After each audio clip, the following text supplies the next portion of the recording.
Hello students, we are going to discuss about chapter 9 Introduction to C++ part 7. In the previous video, we have discussed about the data types and modifiers. Now we are going to learn about variables and how to declare and initialize the variables and const keyword and references. What is variables? Variables are nothing but it is a user-defined name assigned to the specific memory location in which the values are stored. So variables are nothing but it is the name of the memory location. I already told you that. So the processor can process the data only from the main memory. So whatever data are entered by the user, that will be stored only in the main memory only. So wherever the data is stored, for that we are giving a name. Okay, so when the way in which location the data is stored, for that location we are giving a name. That name is a variable. So variables are nothing but it is the name of the memory location and it is used to store the data here. So how to name a variable we have already discussed here. So there are rules we should follow to name a variable here. What are the rules? It should start with an alphabet or underscore. No keywords are allowed. No blank spaces are allowed. No special characters are allowed. So based on these rules only we have to give a name to the variable. And the variables are also the identifiers only. We have a symbolic variables, that is R value and L value. R value is nothing but it refers the data which is stored in the memory location. L value is nothing but the memory address where the R value is stored. Okay, so what is variable? It is the name of the memory location. So, in the location la data store agudo, and the location ku nama kudukra name da variable. So two symbolic variables are there, that is R value and L value. R value is nothing but nama store pandra data refer pandrathu R value. L value the memory address. How every address has a unique address. No, similarly in main memory, each main memory as a unique address here. ஒவ்வொரு லொகேஷனுக்கு unique address இருக்கு. These memory address are represented in the form of hexadecimal values only. So consider this is the main memory here. So இந்த மாதிரி தான் நம்மளோட main memory allocate ஆகும் based on the size.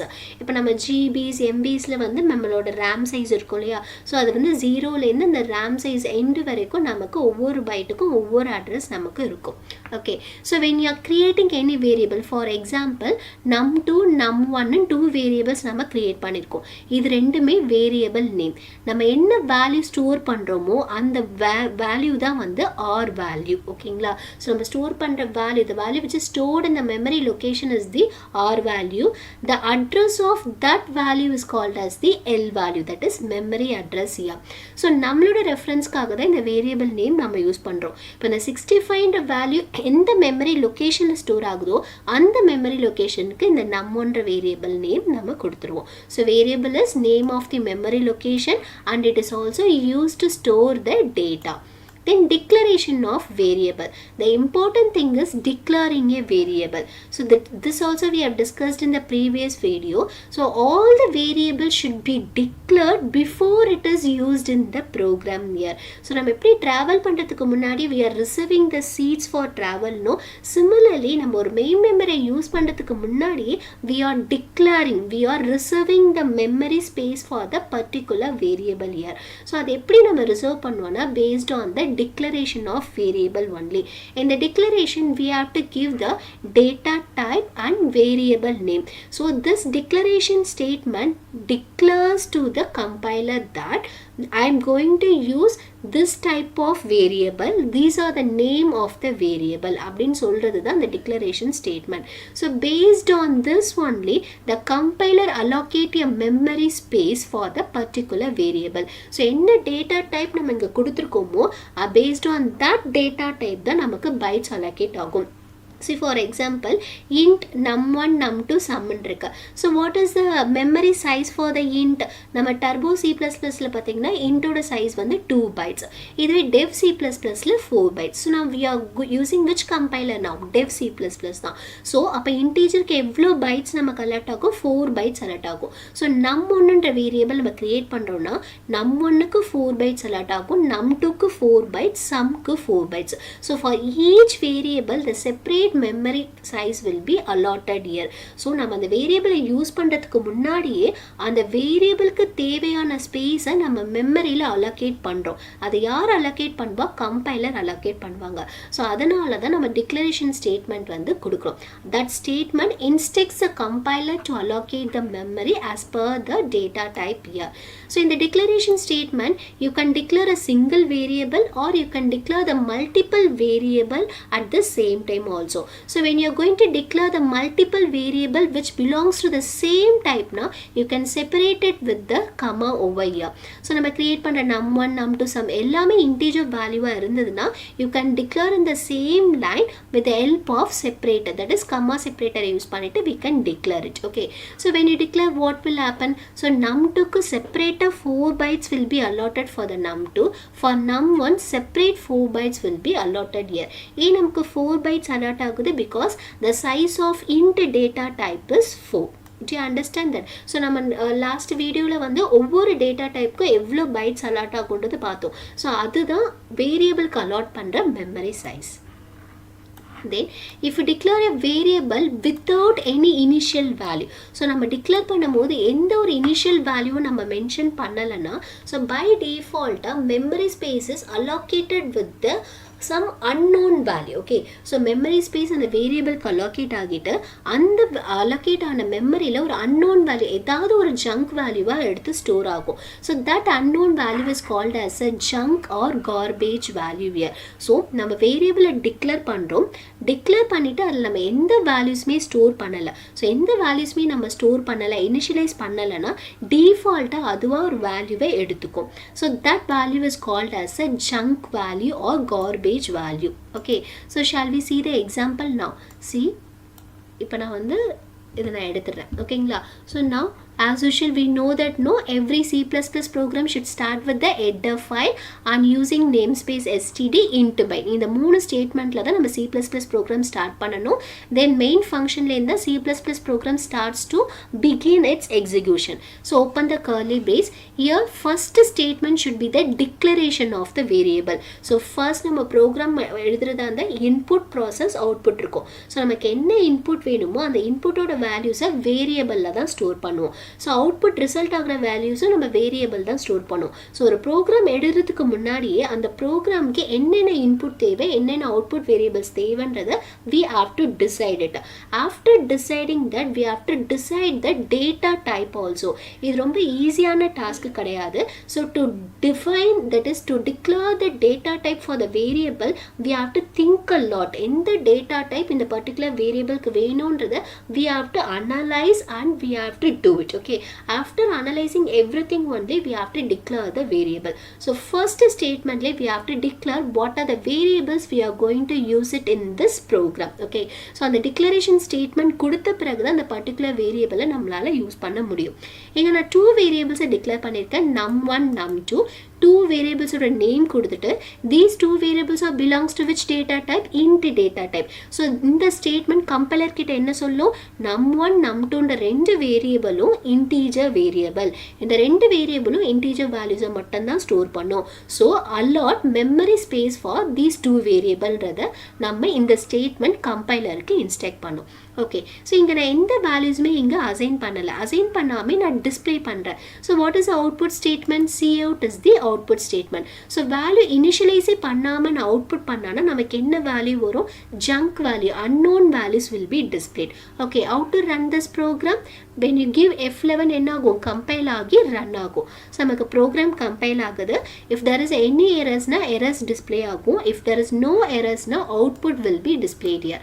இங்கே பாருங்க, நான் num1க்கு எந்த வேல்யூமே கொடுக்கல, பட் அதுவே unknown வேல்யூவா 0 1 நீங்க எடுத்திருக்கு. So these values are called as the junk values or unknown values. இதுவே நான் வேல்யூஸ் இங்கே கொடுக்குறேன். ஸோ வேல்யூஸ் கொடுத்தா என்ன ஆகும் பாருங்கள். இப்போ num1ல 10ன்னு கொடுத்துருக்கேன், num2ல 20 கொடுத்துருக்கேன். தென் தோஸ் வேல்யூஸை வந்து I'm going to display it here. இந்த மெத்தட் தான் இனிஷியலைசேஷன் சொல்லுவாங்க. So will discuss that. Okay, so initialization of variable. What is initialization of variable? Now, assigning a initial value to the variable during the declaration time is called as the initialization. So, ஒரு variable declare பண்ணும்போதே அந்த variableக்கு தேவையான value நம்ம அங்கேயே assign பண்ணோம்னா that statement is called as the initialization here. So, that example here. So, நான் இங்க இது வந்து declare.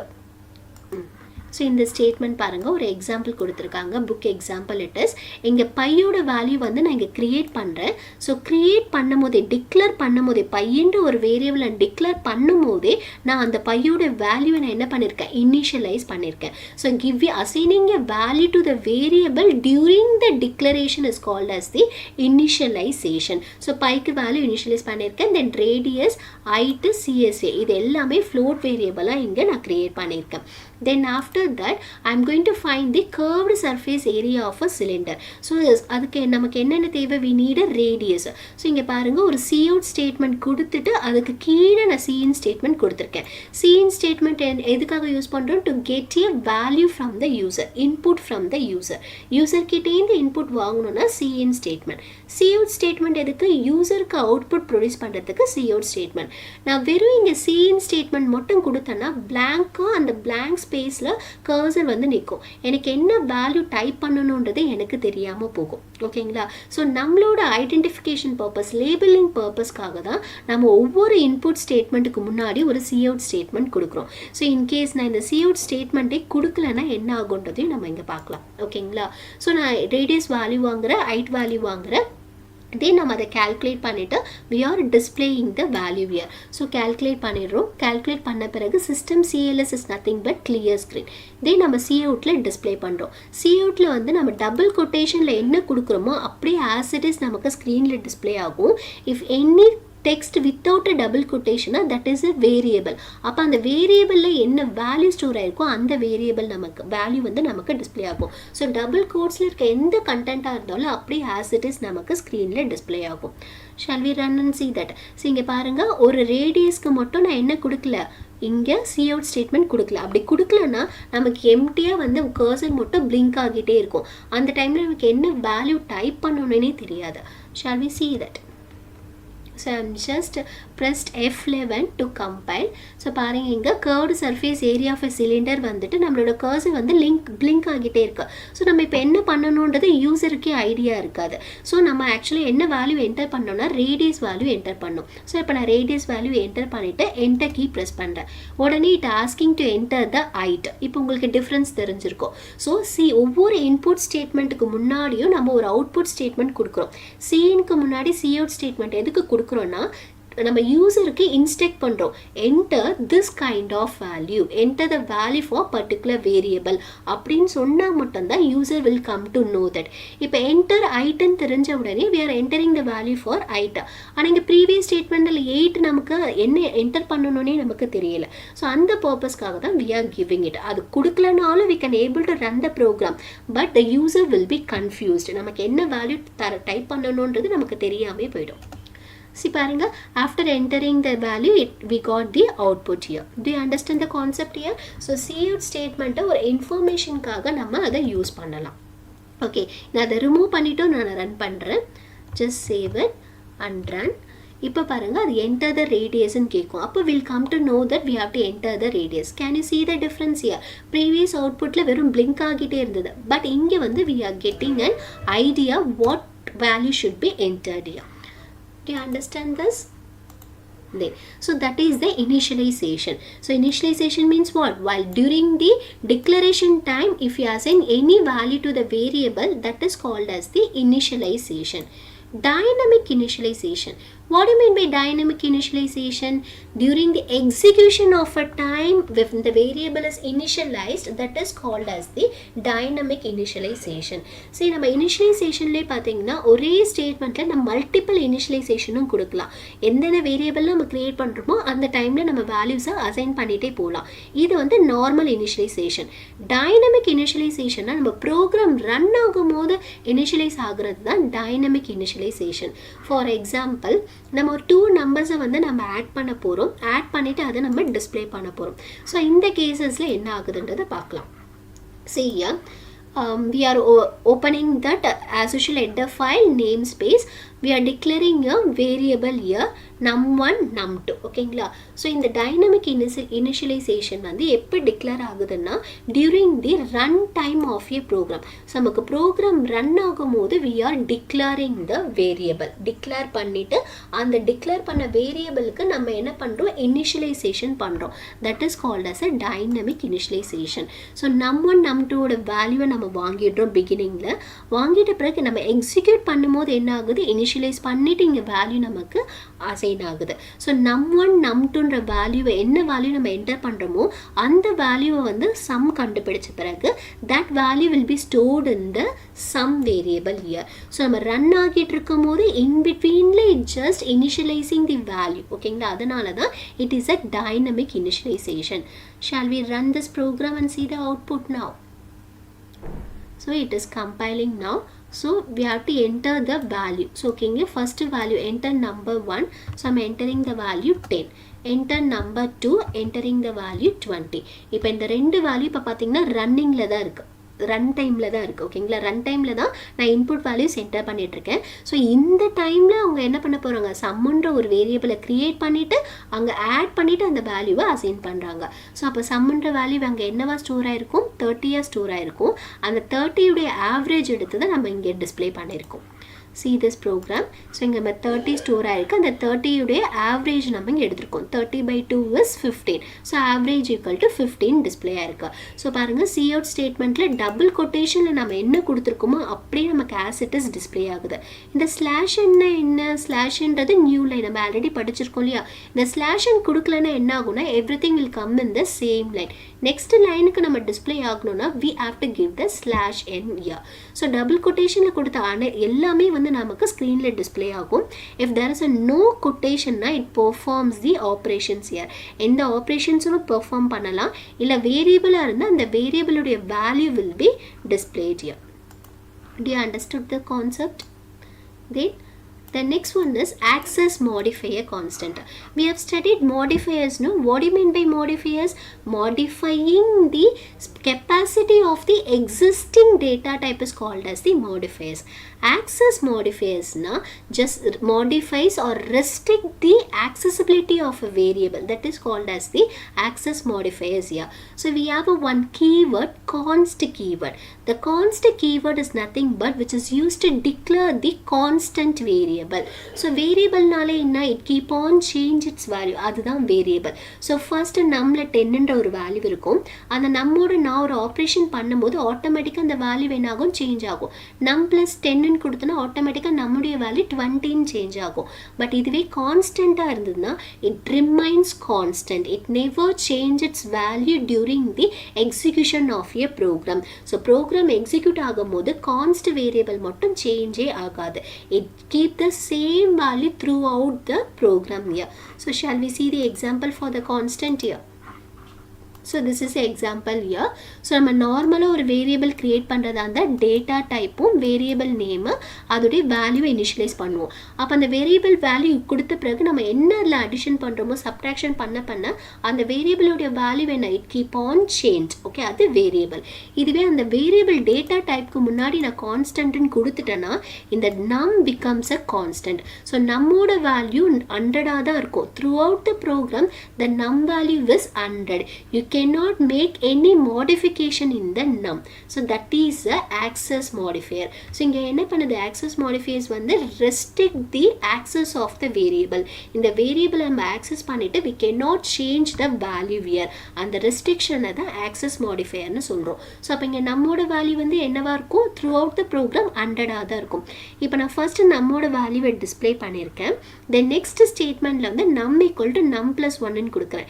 இது நார்மல் வேரியபிளா இருந்ததுன்னா இப்போ நம்முடைய வேல்யூ என்னவா சேஞ்ச் ஆயிருக்கும், 101 ன்னு சேஞ்ச் ஆயிருக்கும். I'll just show that. இப்போ நான் இந்த கான்ஸ்டன்ட்டை ரிமூவ் பண்ணிடுறேன். ரிமூவ் பண்ணிட்டு இந்த ப்ரோக்ராமை நம்ம ரன் பண்ணலாம். ஸோ நமக்கு என்ன வேல்யூ வருதுன்றது பார்க்கலாம். So press F11 to compile and run your program. பாருங்க, ஸோ இனிஷியலாக வேல்யூ ஆஃப் நம் வந்து 100 இங்கே கொடுத்துருக்கோம் இல்லையா, சி அவுட்டில் டபுள் கொட்டேஷனில் வேல்யூ ஆஃப் நம் மிஸ் கொடுத்துருக்கோம் இல்லையா, அது அப்படியே டிஸ்பிளே ஆயிருக்கு. இங்கே நம்மனா நம்முடைய வேல்யூ ஆல்சோ டிஸ்பிளேடு, நம்முடைய வேல்யூ என்ன 100 இஸ் டிஸ்பிளேட். த நெக்ஸ்ட் ஸ்டேட்மெண்ட்டில் நம் ஈக்குவல் டு நம் ப்ளஸ் 1. ஸோ நம்முடைய value 100 plus 1 is 101. So it displays the 101 year. To you understand? So now இது நார்மல் வேரியபிள். இப்போ இதில் நான் கான்ஸ்டன்ட் ஒரு கீவேர்டை சேர்க்கிறேன். ஸோ கான்ஸ்டன்ட் கீவேர்ட் சேர்த்தா என்ன ஆகும், it becomes the constant. It never change during the execution of a program. So again I'm saving this program and press F11. So F11 to compile and run. So நான் இப்போ இங்கே compile பண்ணும்போது எனக்கு என்ன error வருது பார்த்தீங்களா, assignment of read only variable நம். Okay, so since it is a constant variable we cannot make any modifications in that variable. We can able to read the content alone, so that we got a error here. Do you understand? So constantly நம்ம என்ன பண்ண முடியாது, எந்த modificationும் பண்ண முடியாது. Then the next one is reference. What do you mean by reference?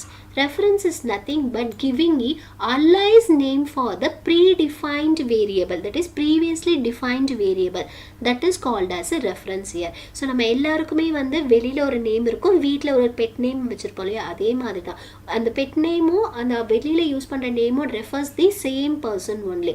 So similarly the reference is giving alias name to the existing variable. So how to declare the reference now, using the ampersand symbol. This symbol is used to refer the existing variable here.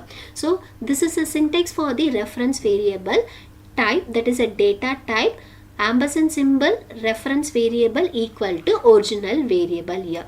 So shall we see the example for this program? So here we are creating a num variable now. Okay, then this variable is called as a reference variable here. Already நம்மன்ற ஒரு variable நாம கொடுத்துட்டு இன்னொரு variable create பண்ணுறோம், அது reference variable. ஏது reference variable சொல்கிறேன், because we have used a ampersand symbol here. So ampersand symbol is used to represents the reference. Referenceனா என்ன, it gives the alias name to the existing variable. So இந்த tempன்ற name எதுக்கு நம்ம இன்னொரு பேராக கொடுக்குறோம், நம்முடைய நம் வேரியபிளுடைய இன்னொரு நேமாக தான் இந்த டெம்பை கொடுக்குறோம். So ampersand temp equal to நம் அப்படி கொடுத்தா நம் refers the temp, temp referred by the num. So numல என்னெல்லாம் changes பண்றோமோ it reflected in the temp also. So both variable refers the same memory location. இந்த temp வந்து separate variable create ஆகாது. It is the alias name only.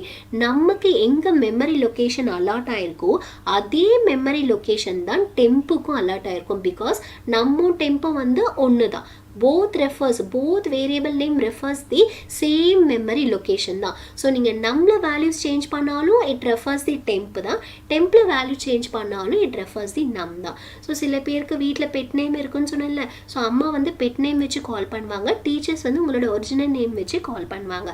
So ரெண்டு நேமுக்கு call பண்ணும்போது it refers you only. Okay, so you are the only persons which referred by the two names here, அதுதான் இங்கே reference. So இந்த டெம்ப்ன்றது நம் வேரியபிளுக்கு நம்ம இன்னொரு நேமாக தான் அங்கே நம்ம கிரியேட் பண்ணுறோம். ஸோ நம் ஈக்குவல் டு 100ன்னு கொடுத்துருக்கோம். அப்போ டெம்புடைய வேல்யூ என்னவா இருக்கும், 100ஆக இருக்கும். ஏன்னா அந்த ரெண்டுமே எதை ரெஃபர் பண்ணுறது, சேம் மெமரி லொக்கேஷனை தான் ரெஃபர் பண்ணுது. ஸோ த வேல்யூ ஆஃப் நம் கொடுக்கும் போது 100 வரும், வேல்யூ ஆஃப் டெம்ப் கொடுக்கும் போது will get 100 only. Shall we see that? Just compile and run your program. So See the output here. The value of num equal to 100, value of temp equal to 100. Do you understand the concept here? So the reference is nothing but it is the alias name of the existing variable is called as the reference. So that is the reference variable here.